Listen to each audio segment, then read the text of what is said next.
Hello student, कैसे हैं आप सब। एक बार पुनः शिव कोचिंग क्लासेस पर स्वागत है। उम्मीद करता हूं आप सब अच्छे होंगे, मस्त होंगे, बेहतर होंगे, आपकी पढ़ाई भी बेहतर चल रही होगी।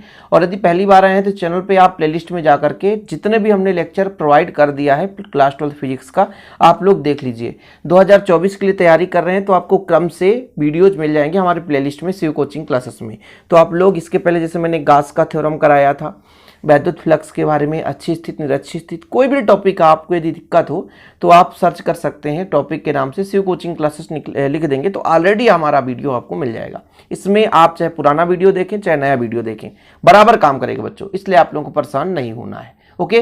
और यदि नोट्स लेना है तो अभी भी आप कांटेक्ट कर सकते हैं। कांटेक्ट नंबर 968529 100 रुपीज चार्ज लिया जाता है बच्चों, लेकिन प्रॉपर रूप से आपको हैंड रिटन नोट्स दिया जाता है हमारे शिव कोचिंग क्लासेस के माध्यम से। तो आप लोग अभी कांटेक्ट करके नोट्स ले सकते हैं। तो चलिए शुरू करते हैं। आज का जो हमारा मेन टॉपिक है, गाउस की प्रमेय की सहायता से, यानी गाउस के नियम से कूलाम के नियम की स्थापना। गाउस का नियम क्या है? गाउस साहब क्या बताए, कार्ल फ्रेडरिच गाउस, इन्होंने क्या बताया कि यदि एक बंद पृष्ठ है और बंद पृष्ठ से विद्युत क्षेत्र रेखाएं निकल रही हैं तो वहां पे एक बनेगा वैद्युत फ्लक्स। तो किसी बंद पृष्ठ से गुजरने वाला संपूर्ण वैद्युत फ्लक्स, ये जो हमारा बंद पृष्ठ से गुजरने वाला संपूर्ण वैद्युत फ्लक्स जो फाई है, उस बंद पृष्ठ के अंदर जितना भी आवेश है उसका 1/ε0 गुना होता है। ये गाउस साहब ने बताया और इसको हमने प्रमेय के माध्यम से सिद्ध भी किया। क्या बताया कि हमारे पास एक बंद पृष्ठ है और बंद पृष्ठ के अंदर एक आवेश है और आवेश से विद्युत क्षेत्र रेखाएं बाहर की ओर जा रही हैं। तो जब विद्युत क्षेत्र रेखाएं लंबवत बाहर निकलेंगी तो उसे हम बोलेंगे वैद्युत फ्लक्स। तो टोटल जो वैद्युत फ्लक्स है वो आवेश का 1/ε0 गुना होता है। यही गाउस का नियम है। गाउस के नियम की सहायता से कूलाम के नियम की व्युत्पत्ति करेंगे। कूलाम का नियम क्या कहता है कि हमारे पास बच्चों दो आवेशों के बीच जो लगने वाला बल है वो दोनों आवेशों के परिमाण के गुणनफल के अनुक्रमानुपाती होता है, बीच की दूरी के वर्ग के व्युत्क्रमानुपाती होता है।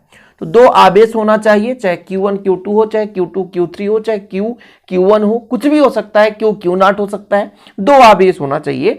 तो कूलाम का नियम हमें निकालना है। अब दोनों चीज आपने समझ लिया कि भाई गाउस का प्रमेय फाई बराबर Q/ε0 और जो हमें प्राप्त करना है कूलाम का नियम F बराबर 1/4πε0 Q1 Q2 बटा R²।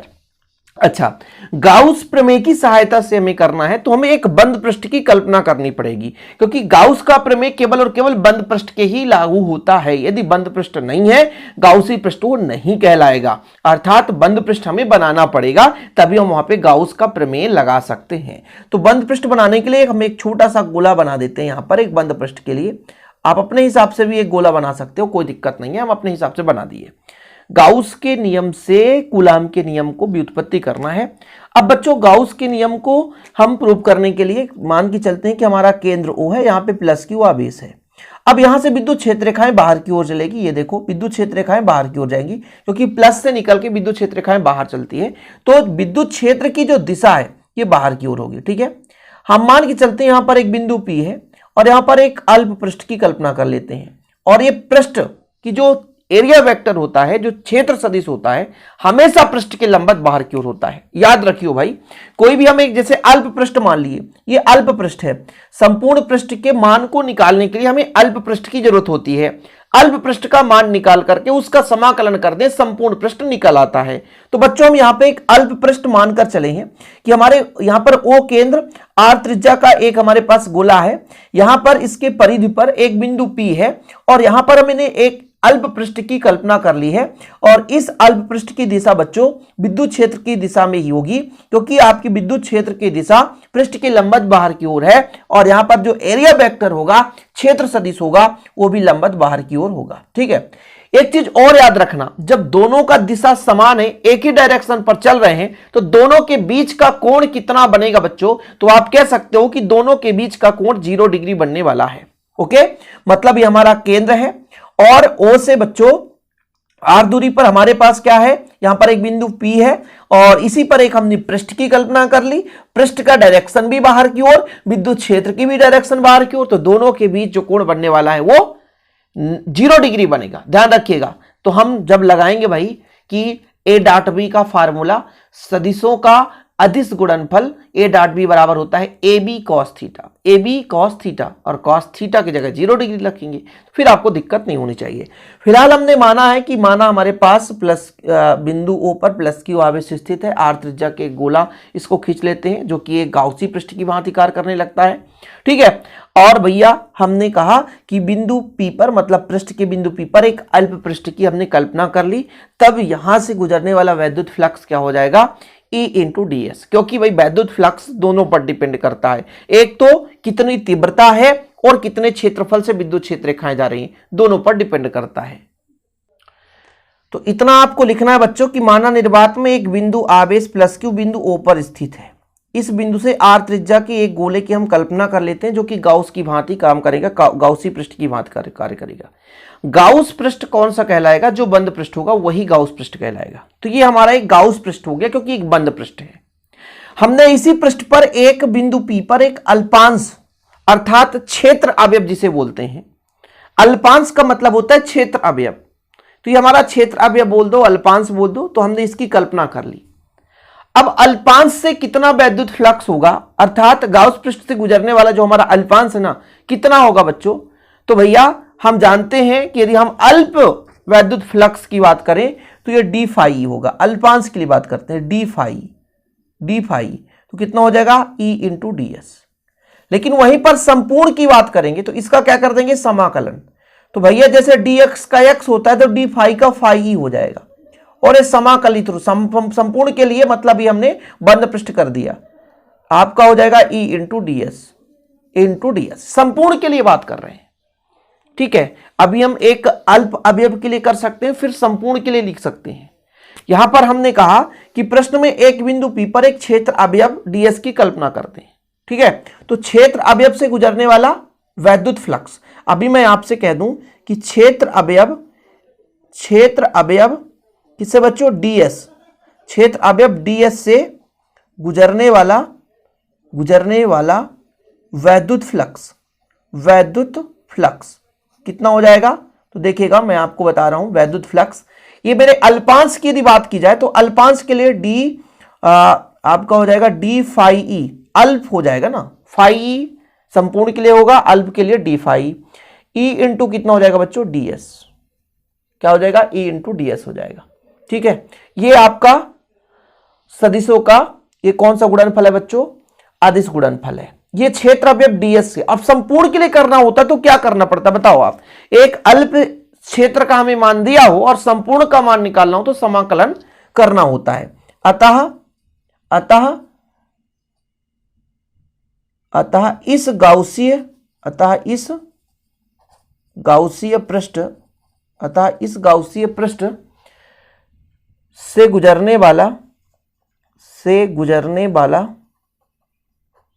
संपूर्ण वैद्युत फ्लक्स,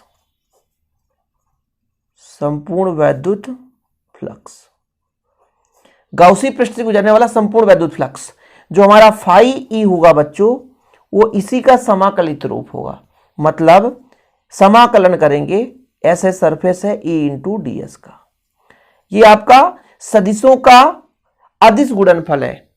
अब ए डॉट बी बराबर ए बी कॉस थीटा होता है बच्चों, तो यहां ई डॉट डी एस बराबर क्या हो जाएगा, E D S cos theta. लेकिन हमने आपको एक चीज स्टार्टिंग में ही समझाया था कि जो हमारा विद्युत क्षेत्र की दिशा है और ये जो हमारा एरिया वेक्टर है दोनों एक ही दिशा में है, तो उनके बीच कोण कितना हो जाएगा, 0 डिग्री हो जाएगा। तो फाई ई इक्वल आपका ये संपूर्ण पृष्ठ के लिए है, ये बीच में गोला लगाने का तात्पर्य है संपूर्ण पृष्ठ के लिए है, ठीक है। आपका हो जाएगा ई डी एस कास 0 डिग्री। अब कास 0 का मान कितना होता है बच्चों, कास 0 का मान होता है 1, तो आपका आ जाएगा ई डी एस। अब यहां पर थोड़ा सा लिखना पड़ेगा, कि वेक्टर ई और डी एस ये आपको सदिश बताना पड़ेगा ना, मतलब एक ही दिशा में है, के बीच का कोण कितना बच्चों, थीटा बराबर 0 डिग्री। ये हमारे विद्युत क्षेत्र और जो क्षेत्र अवयव है उनके बीच का कोण है बच्चों, ठीक है। फाई ई चलने दो कहानी, ई को बाहर ले लो तो आपका बचेगा ये डी एस। संपूर्ण पृष्ठ के लिए यहां पर तो एस हम सरफेस लिख देंगे, कोई गम नहीं है। अब मैं आपसे कह दूं कि एक गोला है और गोला का पृष्ठीय क्षेत्रफल कितना होगा, चूंकि ये आपका ds हो गया है ना, संपूर्ण पृष्ठ 4πr² होता है गोले का पृष्ठीय क्षेत्रफल, गोले का पृष्ठीय क्षेत्रफल। थोड़ा सा समय दीजिए, सब कुछ कंप्लीट हो जाएगा, कोई दिक्कत नहीं होगी बच्चों। अब ये पृष्ठीय क्षेत्रफल है, इसलिए हम कह सकते हैं कि ये जो आपका ये ds है ना, इसके जगह हम क्या लिख सकते हैं 4πr²।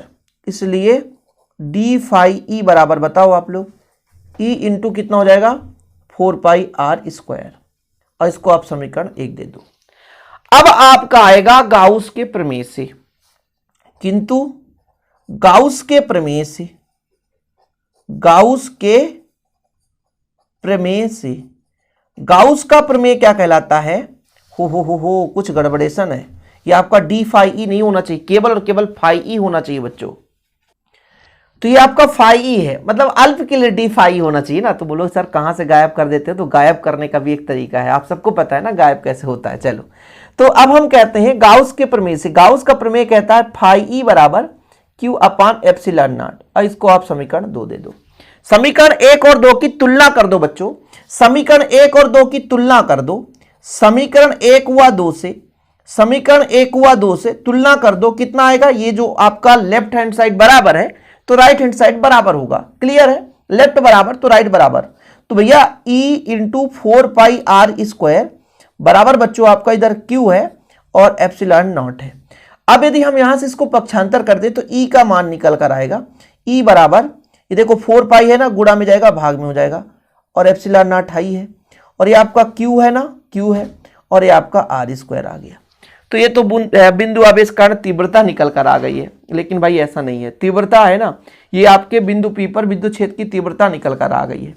ठीक है, यदि हम कह सकते हैं कि ये बिंदु P पर विद्युत क्षेत्र की तीव्रता निकल कर आ गई, गाउस के प्रमेय से है ना, विद्युत क्षेत्र की तीव्रता भी निकल कर आ गई। ठीक है, अब यदि मान के चलें कि हमारे पास ये जो बिंदु P है ना, यहां पर एक परीक्षण आवेश रख दी, यदि बिंदु P पर एक अन्य बिंदु आवेश रख दिया जाए तो उस पर कहीं ना कहीं बल लगेगा, क्योंकि आप सबको पता है कि विद्युत क्षेत्र की तीव्रता किसे कहते हैं, विद्युत क्षेत्र में रखा कोई आवेश जितने बल का अनुभव करेगा, विद्युत क्षेत्र में रखा आवेश जितने बल का अनुभव करेगा उसे हम विद्युत क्षेत्र की तीव्रता कहते हैं।